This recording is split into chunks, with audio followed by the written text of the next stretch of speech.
si on aime le foot, c'est un kiff total. Et quand on s'en fout un peu, et ben en fait, c'est extrêmement renseignant. C'est à se demander si on va pas se mettre à regarder plus de matchs maintenant qu'on connaît les coulisses.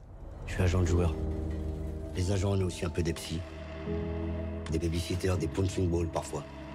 C'est les agents qui ramassent la merde derrière. T'es un des plus grands joueurs de l'histoire, tu te caches. On va quitter le PSG. Quoi? Mais de quoi tu me parles, toi? C'est pas pour moi que je suis là, c'est pour toi, frérot. Mais tes 10%, c'est pour le reste du cœur, alors. Tu nous dois 300K. 300 000 € où? J'ai plus d'oseille, je suis à sec depuis belle lurette. J'arrive plus à rebondir, j'y arrive plus. Depuis que Matuidi m'a largué, plus personne me parle. Faut que tu te réveilles, Driss. Le football, il a changé. T'as plus les codes. Ça se passe dans le monde du foot et c'est un thriller. C'est la première surprise de ce film. On s'attendait plutôt à une grosse comédie type 3-0. C'est la règle en général avec les films sur le ballon rond. On voit plutôt les côtés... c'est plutôt se moquer un petit peu ce milieu-là, même si on l'aime bien. Là, non, c'est vraiment un film, Guillemette l'a dit, il est très très documenté. Je pense que tous les fans de foot se retrouveront là-dedans dans ce que ça raconte de l'univers du foot et notamment du côté des coulisses business du foot. Avec voilà, les nouveaux entrants sur le marché, ce sont les pays du Golfe qui ont des milliards de dollars à dépenser et qui les dépensent dans le monde du foot de manière totalement irrationnelle. Le film le montre vraiment très très bien avec les rivalités entre les différentes pétromonarchies. Et cette dimension-là qui est importante, mais aussi on sent que le film est fait par des vrais amoureux du foot, quoi, qui sont sans doute, comme beaucoup, un peu gênés par cette évolution très business du sport et qui en même temps reste attaché envers et contre tout à cette passion de gamin.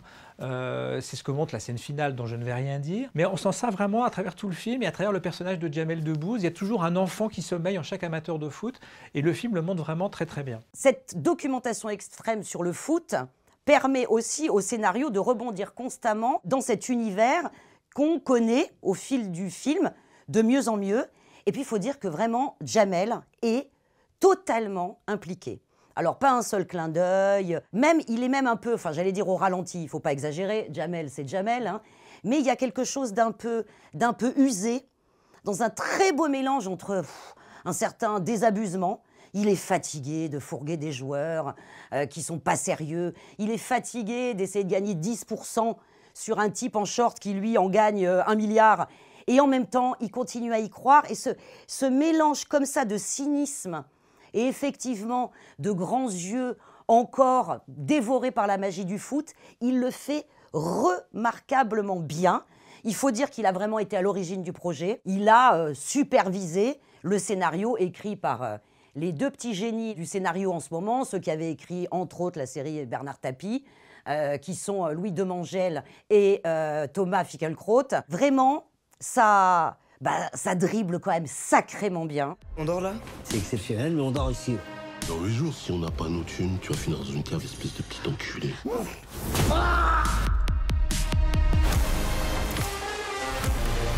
Putain, qu'est-ce que tu fous là? Tous les sacrifices que j'ai pu faire pour ta gueule, ma femme, ma carrière. Guillemette a tout dit sur la performance de Jamel qu'on a rarement vu comme ça. Alors il peut être drôle aussi, hein, quand même, c'est Jamel. Mais voilà, il y a cette dureté quand même dans le regard, dans le personnage, qui quand même doit affronter des choses vraiment pas marrantes parfois. Il y a la dimension comique, oui, face à ces joueurs qui sont quand même des enfants gâtés. Et franchement parfois très infantile, il faut bien l'admettre. Il y a tout le côté relation avec la mafia, avec les anciens associés qui sont de plus en plus agressifs, et puis ce monde de requins du foot en général qui montre que voilà, même les joueurs les plus sympas, les plus consciencieux, les plus amoureux de leur club peuvent être vraiment une monnaie d'échange pour des motifs financiers, politiques, diplomatiques qui les dépassent entièrement, ce que montre très très bien le film. Alors, Jamel est formidable, il est très bien entouré aussi, et notamment par un tout jeune comédien qu'on avait découvert dans Anatomie d'une chute, c'est Milo Machado-Graner, le fameux enfant aveugle du film de Justine Triet, qu'on retrouve ici dans le rôle du fils de Jamel. On y croit, ça marche. Ils sont, le fils et le père vont très bien ensemble. Leurs scènes sont constamment très réussies, très touchantes en permanence.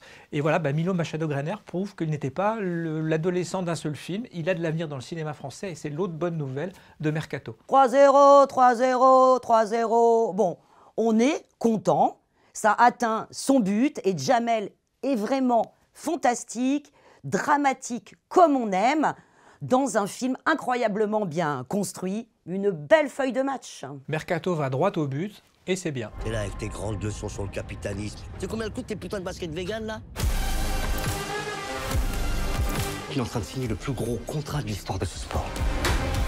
Eh vas-y, rendors-toi, là. Ça marche encore mieux de rêver les yeux fermés. 1 milliard. Laissez-le jouer ce soir. Je bougerai pas pour Bentarek.